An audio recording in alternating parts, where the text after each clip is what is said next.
दोस्तों आज की वीडियो में हम लोग एक्सिस के इस वाले मोबाइल ऐप के द्वारा अपने म्यूचुअल फंड स्कीम से पैसा निकालना यानी कि रिडीम करना सीखेंगे। तो वीडियो में आगे बढ़ने से पहले चैनल पर अगर आप पहली बार आए हैं तो चैनल को सब्सक्राइब कर लीजिएगा। वीडियो पसंद आए तो इसको लाइक करिएगा, अपने दोस्तों के साथ भी ज़्यादा से ज़्यादा शेयर करिएगा। तो चलिए वीडियो को स्टार्ट करते हैं और सबसे पहले एक्सिस म्यूचुअल फंड के इस मोबाइल ऐप पर क्लिक करते हैं। क्लिक करने के बाद में आपके सामने कुछ इस तरीके का इंटरफेस दिखाई देगा और यहाँ पर सामने ही आपको लॉगिन का ऑप्शन मिलेगा। लॉगिन पर क्लिक करने के बाद में आपको कुछ इस तरीके का इंटरफेस नज़र आएगा। तो यहाँ पर अभी आप देख रहे होंगे वाया यूज़र नेम यहाँ पर ऑप्शन चूज़ है। तो अगर आपने अपना यूज़र नेम और पासवर्ड बना रखा है तो इस ऑप्शन को आपको चूज़ करना है, और अगर आपने अपना यूज़र नेम और पासवर्ड नहीं बना रखा है या बना भी रखा है तब भी आप वाया पैन वाले ऑप्शन को चूज़ कर सकते हैं। तभी हम यहाँ पर करते हैं क्लिक। जैसे ही आप यहाँ पर क्लिक करेंगे आपको यहाँ पर पैन नंबर डालने का ऑप्शन मिलेगा। तो यहाँ पर आपको अपना पैन नंबर डालना है। पैन नंबर डालने के बाद में सिंपली जनरेट ओटीपी पर आपको क्लिक करना है। अब यहाँ पर ऑटोमेटिकली हमारा जो ओटीपी है वो फिल हो गया है और यहाँ पर आप देखेंगे कंटिन्यू का ऑप्शन मिलता है। यहाँ पर हम कर देंगे क्लिक। क्लिक करने के बाद में आपको कुछ इस तरीके का इंटरफेस दिखेगा जहाँ पर आप देखेंगे माई पोर्टफोलियो वाला ऑप्शन सेलेक्ट है और यहाँ पर अमाउंट इन्वेस्टेड और करंट पोर्टफोलियो वैल्यू दिखा रहा है। यहाँ पर वीडियो में आगे बढ़ने से पहले कुछ इंपॉर्टेंट बातों को आप ध्यान से सुन लीजिए और समझ लीजिए। मान लीजिए कि किसी एजेंट के थ्रू आपने एक्सिस म्यूचुअल फंड की किसी स्कीम में इन्वेस्ट किया हो और आपने कभी एक्सिस म्यूचुअल फंड के मोबाइल ऐप या फिर एक्सिस म्यूचुअल फंड एएमसी की वेबसाइट में लॉगिन नहीं किया है, तो उस केस में यहाँ पर पैन नंबर डालने के बाद में हो सकता है वो एक्सेप्ट ही ना करे। उस केस में आपको क्या करना है, यहाँ पर पहले मैं आपको प्रॉब्लम दिखा दूँ फिर इसका सोल्यूशन भी मैं आपको बताऊँगा। उस केस में अगर आप मोबाइल से कर रहे हैं तो आपको गूगल क्रोम को ओपन करना है और यहाँ पर जब आप axismutualfund.com को सेलेक्ट करेंगे तो यहाँ जब लॉगिन वाले ऑप्शन को चूज़ करेंगे तो जो ऑप्शन हमें चाहिए वो यहाँ पर नहीं दिख रहा है। और यही काम अगर आप लैपटॉप के द्वारा करेंगे तो आपको वो ऑप्शन दिख जाएगा जिसकी कि मैं बात कर रहा हूँ। तो यहाँ पर जब आपको वो ऑप्शन नहीं मिलेगा तो सिंपली आपको यहाँ पर ऐसे क्लिक करना होगा। उसके बाद में यहाँ पर इनकॉग्निटो टैब को ओपन करिएगा और यहाँ पर अब सर्च करिएगा एक्सिस म्यूचुअल फंड। ठीक है, यहाँ पर आपके सामने ये वेबसाइट आ जाएगी, इस पर ऐसे क्लिक करके इसको ओपन कर लीजिएगा और यहाँ पर आपको छोटा सा लॉगिन लिखा हुआ मिलेगा, यहाँ पर आपको क्लिक करना है। जैसे आप क्लिक करेंगे तो यहाँ पर देखिए एक ऑप्शन आपको मिलेगा, यहाँ पर मैं थोड़ा सा जूम कर दूँ, क्रिएट यूज़र आईडी, इसके ऊपर आपको क्लिक करना होगा। क्रिएट यूज़र आईडी पर क्लिक करने के बाद में आपको अपना पैन नंबर डाल करके सबमिट करना होगा। तो इस केस में आपको ओटीपी रिसीव हो जाएगी और आप उस पेज में पहुंच जाएंगे जहां पर मैंने अभी इस तरीके से आपको दिखाया है। लेकिन उस केस में आप वेबसाइट के थ्रू जा रहे हैं तो आपको थोड़ा सा इंटरफेस अलग तरीके से दिख सकता है।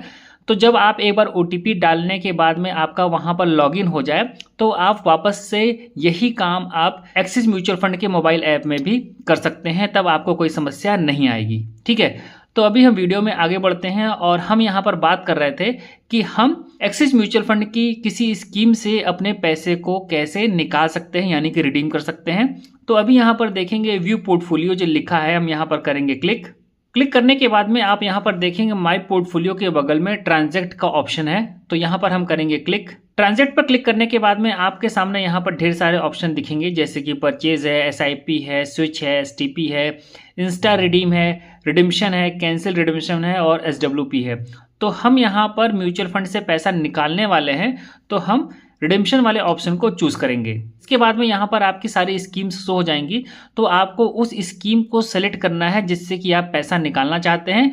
तो मेरे केस में यहाँ पर Axis ELSS tax saver fund direct growth है, तो इस पर हम ऐसे वन टैप करेंगे। वन टैप करने के बाद में यहाँ पर ये देखिए सेलेक्ट हो गया है। ठीक है, इसका जो आउटलाइन है ये डार्क कलर से हो गया है और यहाँ पर जो कंटिन्यू लिख करके आ रहा है नीचे की ओर, अभी हम यहाँ पर कर देंगे क्लिक। उसके बाद में आपको यहाँ नेक्स्ट पर कर देना है क्लिक, फिर से नेक्स्ट पर करना है क्लिक और उसके बाद में यहाँ पर देखिए ऑप्शन मिलेगा कंटिन्यू टू रिडेम्पशन, इस पर कर देना है क्लिक। उसके बाद में यहाँ पर देखिए कंटिन्यू लिख करके आ रहा है, इस पर अब कर दीजिए क्लिक। उसके बाद में ये पूछ रहे हैं कि भाई पैसा आप क्यों निकालना चाहते हैं, तो हम कह देंगे आई नीड इमरजेंसी फंड। मैंने इसको चूज़ कर लिया है, आप अपने केस में देख लीजिएगा, कोई भी चूज़ कर लीजिएगा, यहाँ पर कोई इससे फ़र्क नहीं पड़ता है। उसके बाद में कंटिन्यू पर करेंगे क्लिक। उसके बाद में यहाँ पर आपसे पूछ रहा है कि क्या आप फुल रिडेम्पशन करना चाहते हैं या पार्शियल रिडेम्पशन करना चाहते हैं।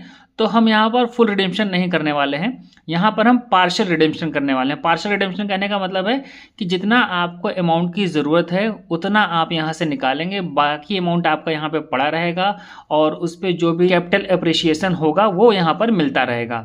ठीक है, तो यहाँ पर अभी पार्शियल रिडेम्पशन को हमने सेलेक्ट रहने दिया है और यहाँ पर लिखा है इंटर अमाउंट, तो यहाँ पर हम अमाउंट इंटर करेंगे और ये कर देंगे 100 रुपीज़। ठीक है, हमें 100 रुपये ही यहाँ पर निकालने हैं और नीचे लिखा है रिडीम नाउ। ठीक है, और ये देखेंगे यहाँ पर सेलेक्ट है, तो इसको हम सेलेक्ट रहने देंगे। यहाँ पर मैं आपको एक बात और क्लियर कर दूं कि आप अपनी म्यूचुअल फंड स्कीम से तभी पैसा निकाल पाएंगे जब उसकी यूनिट्स फ्री होंगी।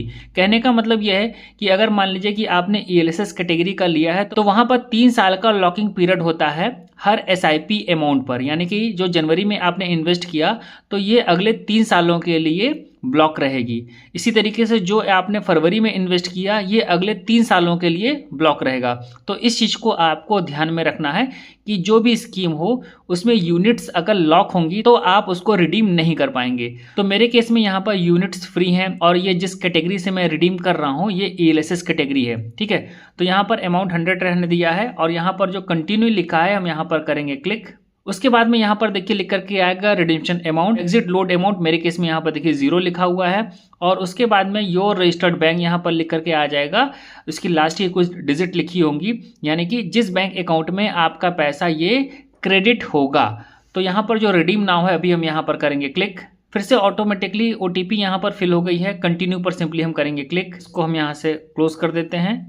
तो यहाँ पर देखेंगे लिख करके आ गया है योर रिडेम्पशन इज सक्सेसफुल और साथ में यहाँ पर रेफरेंस नंबर भी एक जनरेट हो गया है हमारे रिडेम्पशन की प्रोसेस का।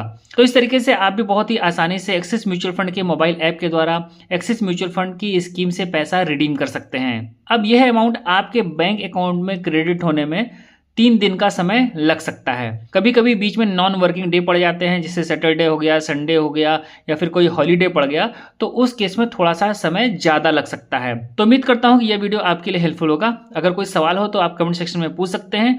इस वीडियो में इतना ही, मिलते हैं नेक्स्ट वीडियो में नई जानकारी के साथ। तब तक के लिए नमस्कार।